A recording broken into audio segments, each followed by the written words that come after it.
Since the release of the second trailer of Death Stranding back in December of 2016, I've been looking over the trailer time and time again to notice anything out of the ordinary. Before this video, I made a few other videos discussing various theories I've came up with along with your guys' theories. At the RTX Sydney event of February 2017, Kojima implied that there are many more secrets hidden within the first two trailers that nobody has noticed yet. Secrets that reveal what the game actually is. So I got back to examining these trailers more closely and I've come up with a few minor things, but I noticed a couple things I can't believe I didn't look into before. If you're new to my channel, consider subscribing to help support our community and continue these Death Stranding videos. Thank you everyone for watching.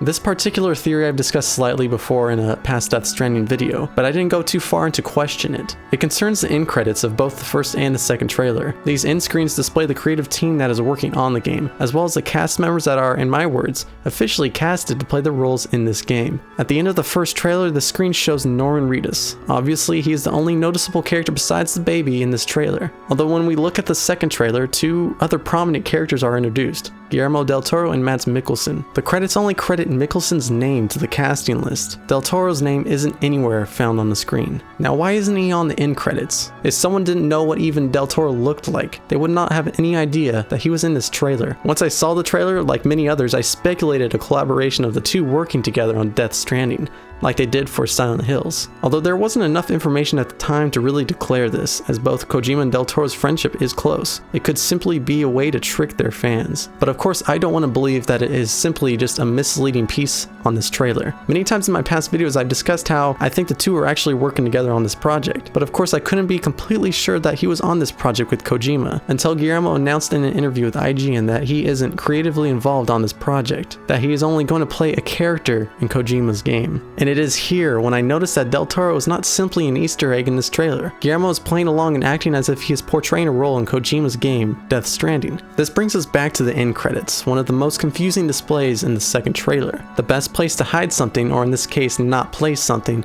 is in the least noticed section in a trailer. The end credits of any film or game provide detailed information about its connecting title. It is a formal and respectful way to credit both people and software associated with the project. As Hideo is a film enthusiast and great friends with Del Toro, he would have certainly included his name in the credits. Kojima didn't make this a mistake. As he is a perfectionist, he wouldn't have forgotten to put his name on that screen. As I have said before, I discussed time and time again why I think the two are working on this project. But this is not simply a speculation anymore. There is a reason that Kojima didn't place Guillermo on that list. He is trying to tell us something that he won't simply say. This shows that there is a lot more that Kojima Productions is hiding than we actually know.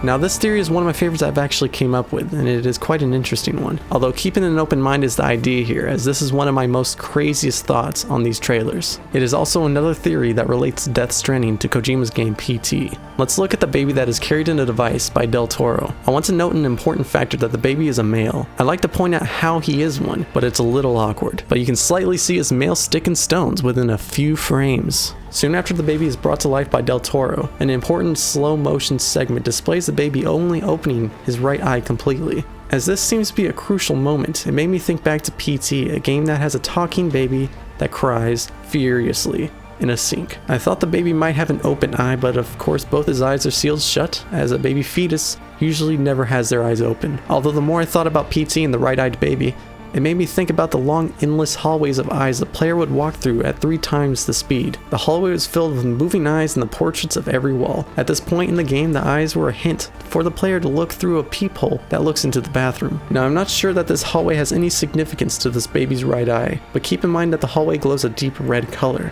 We'll get back to that. That hallway wasn't the only part of the game that made an eye a key piece to this game. Besides the main protagonist and the baby fetus, there was one other person found within the game, a ghost that goes by Lisa. Lisa was murdered by her husband, from a rifle to the stomach, and to her right eye. Her eye can be seen missing when she haunts the player throughout PT. Although I'm not saying that the baby that Del Toro holds is Lisa, as the baby still holds their right eye and it's a male, but it might be the fetus found in the sink of PT, which represents Lisa's unborn child. If this was the case, the baby Del Toro holds could be symbolizing his mother's murder with his right eye open. Although it might sound silly, that baby is not like any normal child. When Lisa was killed by her husband, he aimed to shoot the baby along with his wife, who was pregnant at the time. A message that has been written above the looping doors implying that her husband feels remorse for killing her and claims to have a monster inside of him. This might suggest that he killed the baby thinking it's a monster, and if that's the truth, then Del Toro might be protecting a monster. It has also been rumored that the baby isn't the husband's, and he grew mad with hate after finding out the news. Whatever the case is, the fetus has a dark sense of presentation. At a particular point in PT, the fetus talks about an unknown event that causes sorrow and hate.